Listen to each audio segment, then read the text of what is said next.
Most arguments about male and female seem to be more than arguments. They're more like collisions, because two people can use the same words, male and female, and mean entirely different things by them.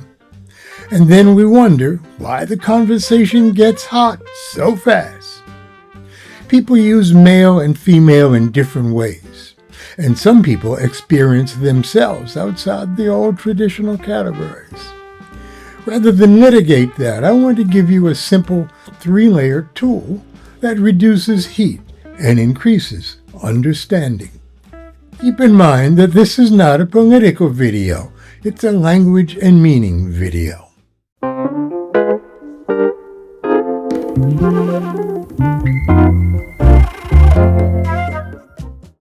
Hello, I'm Dr. Michael Broom. Welcome to a Things to Think About video. Here's the tool that offers 3 layers of meaning. When we say male or female, we usually mean one of these 3 layers. There's the biology layer, referring to bodies, traits, and reproduction. There's the identity layer, referring to inner experiences and self-understanding. And finally, the role layer, referring to social expectations, norms, and scripts. A lot of conflict comes from mixing these layers of meaning without noticing. Let's look deeper into layer 1, biology, what it is and where it matters. This is about bodies, chromosomes, hormones, anatomy, reproductive function, and the natural variation that shows up in real human beings. Biology matters most in a few specific contexts. Those are places where bodies aren't abstract. They drive real-world decisions.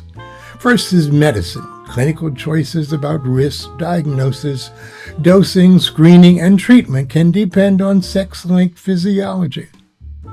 Second, reproduction, fertility, conception, pregnancy, and childbirth are directly tied to reproductive biology.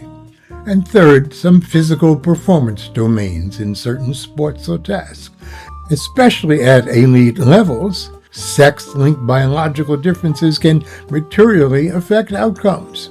So rules are often developed attempting to manage fairness and safety.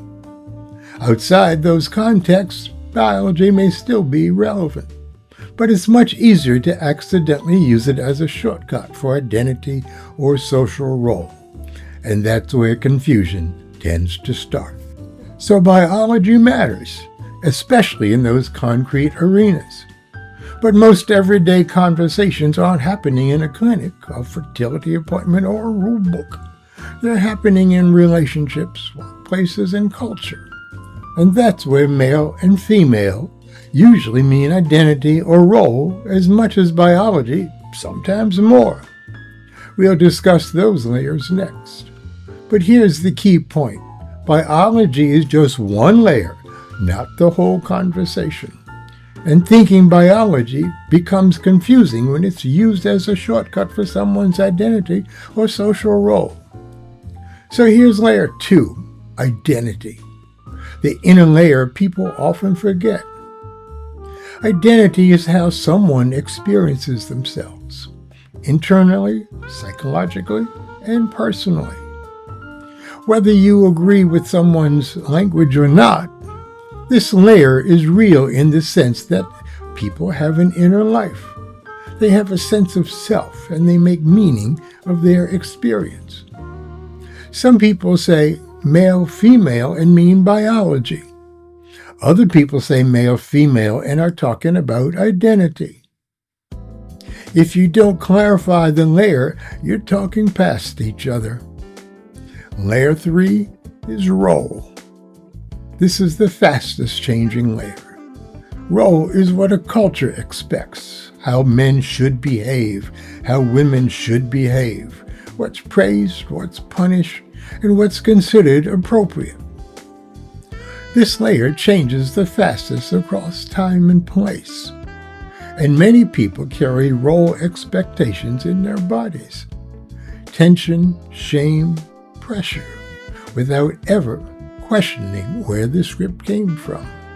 So when someone says men are like this or women are like that, it's often not biology, it's often roles, a story the culture told, repeated oftentimes, that it started to feel like nature. Here's a simple example of how layer mixing creates conflict. Imagine a workplace conversation about leadership. Someone says, men are more natural leaders. That statement sounds like a biological claim. But most of the time, it's actually a role claim about social training, permission, confidence, norms, and what the culture rewards. Now, if someone responds as if it's a biological debate, you're in an argument. But the real move would be to ask, which layer are we talking about here? Biology, identity, or role? Because the answer determines the kind of evidence that matters and the kind of conversation you're actually having. Here are 3 rules for clearer conversations. Rule 1. Name the layer before you argue. Try this sentence. When you say male, do you mean biology, identity, or role? You'll be shocked how often that one question de-escalates things. Rule 2. Don't smuggle role into biology. If what you mean is social conditioning, say social conditioning. If what you mean is medical or reproductive reality, say that. Precision is a form of respect. Rule 3. Use category words carefully. Categories are tools, and people are not categories. When categories start to matter more than the human being in front of you, the conversation becomes less true, not more. Slowing down for a moment, where in your life have you confused a role expectation with a biological fact? Where have you felt pressure to perform a role that didn't fit? Because that's what a man does, or that's what a woman does. And here's a deeper one. When you think about the differences we associate with male and female, which ones genuinely enrich your relationships? And which ones are simply roles you've learned to perform to avoid criticism or rejection? Just noticing the layer you're using can change how you hold the whole topic. In closing, when we say male and female, we often mean 3 different things: biology, identity, or role. And if we want less heat and more understanding, we don't start by trying to win an argument. We start by getting clear about what we're actually talking about. If this was useful, please share it with someone who has good intentions, but keeps getting stuck in the same circular conversation. And please don't forget to like and subscribe. See you next time.